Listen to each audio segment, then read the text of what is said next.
स्वागत है आप सभी का एक नई वीडियो में। और आज मैं बात करने वाला हूँ एक बहुत ही ज़्यादा इम्पोर्टेंट टॉपिक के बारे में, जो कि है how to increase your chances to get a student visa for Australia. क्योंकि अभी जुलाई इनटेक आ रहा है और काफ़ी ज़्यादा लोग यहाँ पे आने का ट्राई कर रहे हैं एज अ स्टूडेंट। तो मैंने सोचा ये वीडियो काफ़ी ज़्यादा इम्पॉर्टेंट और हेल्पफुल होगी आप लोगों के लिए, क्योंकि रिसेंट के टाइम पे मेरे पास भी काफ़ी ज़्यादा डीएम्स और कमेंट्स आ रहे हैं अलग क्वेश्चंस रिगार्डिंग दिस के बारे में। तो मैं पहले सारी प्रॉब्लम्स के बारे में बात करूँगा और फिर बात करूँगा कि आप इसको कैसे फिक्स कर सकते हो और अपने चांसेस कैसे इंक्रीज़ कर सकते हो। तो यार, अगर आपने खुद भी नोटिस करा होगा कि पहले के स्टार्टिंग ईयर्स में जब ये इंटरनेशनल स्टूडेंट का कॉन्सेप्ट नया नया आया था, तो किसी और कंट्री में जाना काफ़ी ज़्यादा ईजी था।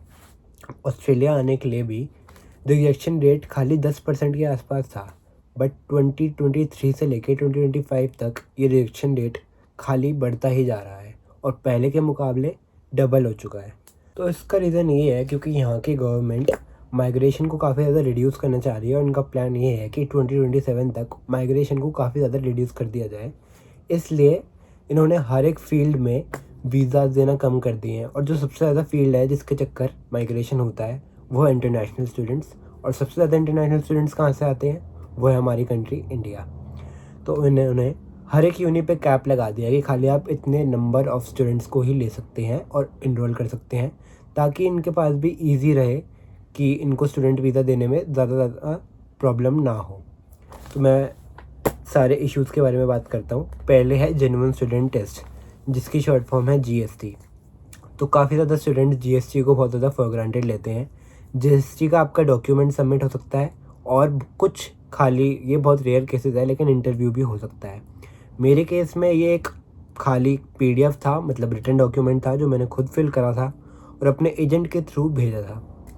इसमें आपके फाइनेंशियल्स के बारे में, आपके सारे के सारे बैकग्राउंड के बारे में, आपके जो भी एजुकेशन है उसके बारे में, और आपके फ्यूचर प्लान्स क्या हैं अगर आप ऑस्ट्रेलिया में जाते हो उसके बारे में बात करते हैं। तो गाइस, इसको बिल्कुल भी फॉर ग्रांटेड नहीं लेना है। ढंग से हर एक चीज़ जेन्युइनली भरनी है और ढंग से प्रूव करने कि येस यू आर जेन्युइन। कोई भी गलत डॉक्यूमेंट इसमें नहीं लगाना है। दूसरी बात ये है, ये एक बहुत ऑब्वियस पॉइंट है, बट फिर भी अगर आप अभी 12th में हैं या फिर अपनी बैचलर्स कर रहे हैं, और अगर आप 12th के बाद यहाँ बैचलर्स के लिए आना चाहते हैं या फिर बैचलर्स के बाद यहाँ मास्टर्स के लिए आना चाहते हैं, तो जो भी आप करंट एजुकेशन कर रहे हो उसमें अपना बेस्ट दो कि तुम एक अच्छी परसेंटेज लेके आ सको। क्योंकि कंपटीशन इतना ज़्यादा हाई हो चुका है कि वो हर एक छोटी छोटी चीज़ भी जो काउंट होती है वो अपने बेस्ट पे होनी चाहिए, ताकि आपका एक्सेप्टेंस रेट अच्छा रहे। नेक्स्ट पॉइंट है एड स्कोर। पहले के टाइम पे 5.5 स्कोर में भी काफ़ी ज़्यादा लोग यहाँ आ जाते थे, बट अब जो आपका मिनिमम स्कोर है, ये मत सोचो कि जो ये स्कोर है, मान लो आपके लिए स्कोर है 6, तो आपको 6 पे आने हैं अलाउड है। बट आप ये गोल मत रखो कि आप अपना 6 ही रखो कि मेरे 6 आएँ। आप हमेशा उससे ज़्यादा का ट्राई करो, ताकि एक अच्छी इमेज तुम्हारी सेट हो। नेक्स्ट पॉइंट है कि हमेशा लेवल 1 और लेवल 2 यूनिवर्सिटीज़ की तरफ जाओ।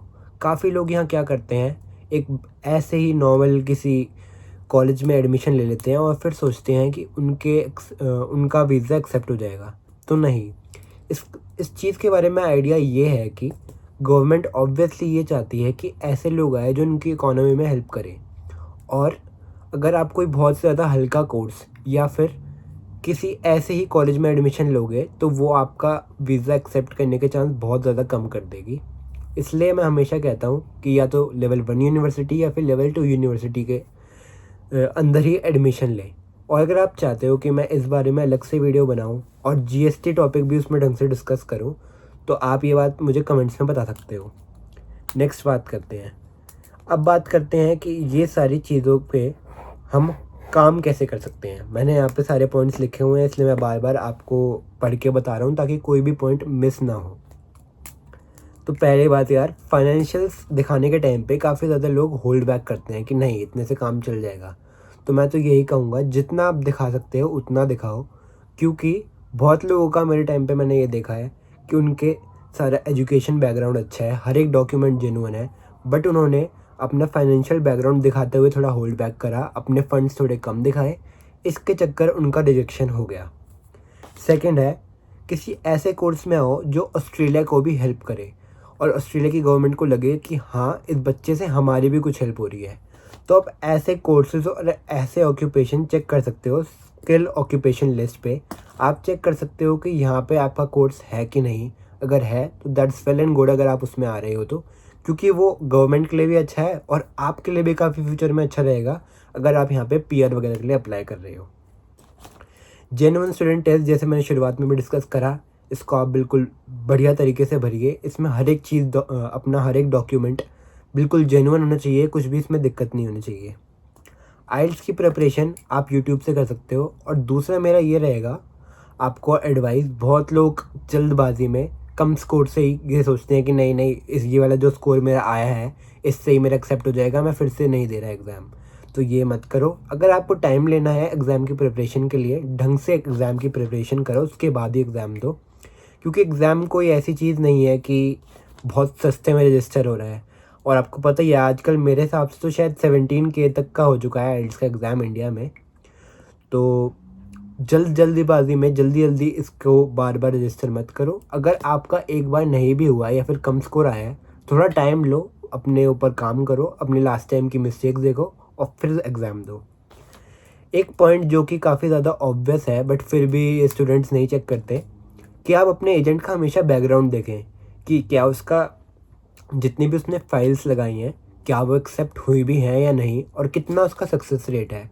आप आईडीपी से अपनी फ़ाइल लगवा सकते हैं या फिर आप किसी ऐसे एजेंट से लगवा सकते हैं जो ट्राइड एंड टेस्टेड है, जिसने कभी आपके नोन का या किसी का वीज़ा लगवाया है। या फिर सिंपली अगर कोई रैंडम है तो आप उससे उसका सक्सेस रेट भी मांग सकते हैं और ट्राई करना कि वो ऑथेंटिक हो। अब लास्ट पॉइंट पे आते हैं जो मैंने अभी रिसेंट में ही डिस्कस करा था, फाइनेंशियल्स। तो देखो यार, मेरे टाइम पे फाइनेंशियल्स में अराउंड 25 लाख को एक अच्छा अमाउंट माना जाता था। जितना उससे ऊपर जाओगे वो उतना वेल एंड गुड है। तो मेजरली सारी बातें यही थी। अब एक चीज़ जो मैं बताऊंगा वो ये है कि यहाँ की गवर्नमेंट इतना ज़्यादा रिजेक्शन रेट क्यों बढ़ा रही है। क्योंकि यार यहाँ पे हो रहे हैं हाउसिंग क्राइसिस और जॉब क्राइसिस। जब मैं यूनिवर्सिटी में जाता हूँ तो काफ़ी स्टूडेंट्स भी इस बारे में बात करते हैं और इसका रीज़न ये है क्योंकि आपने भी सुना होगा, ऑस्ट्रेलिया का लैंड बहुत बड़ा है बट यहाँ पे बहुत कम एरिया में लोग रहते हैं। और क्योंकि इतने हाई लेवल पर माइग्रेशन हो रहा है तो यहाँ पे लोगों के लिए घरों की कमी हो रही है। और इसका सारा ब्लेम ये ज़्यादातर डालते हैं इंटरनेशनल स्टूडेंट्स पे, क्योंकि सबसे ज़्यादा हाई नंबर पे माइग्रेशन वही करते हैं। तो गाइज़, ये थे सारे वो पॉइंट्स जिनके ऊपर आप काम कर सकते हैं, इनको बेहतर कर सकते हैं और अपना वीज़ा का अप्रूवल रेट इंक्रीज़ कर सकते हैं। आई होप कि आपको ये वीडियो हेल्पफुल और पसंद आई होगी। अगर ये आपकी हेल्प करेगी तो आप प्लीज़ इस वीडियो को लाइक करें और मेरे चैनल को सब्सक्राइब करें। मैं मिलता हूँ आपसे नेक्स्ट वीडियो में, तब तक के लिए बाय।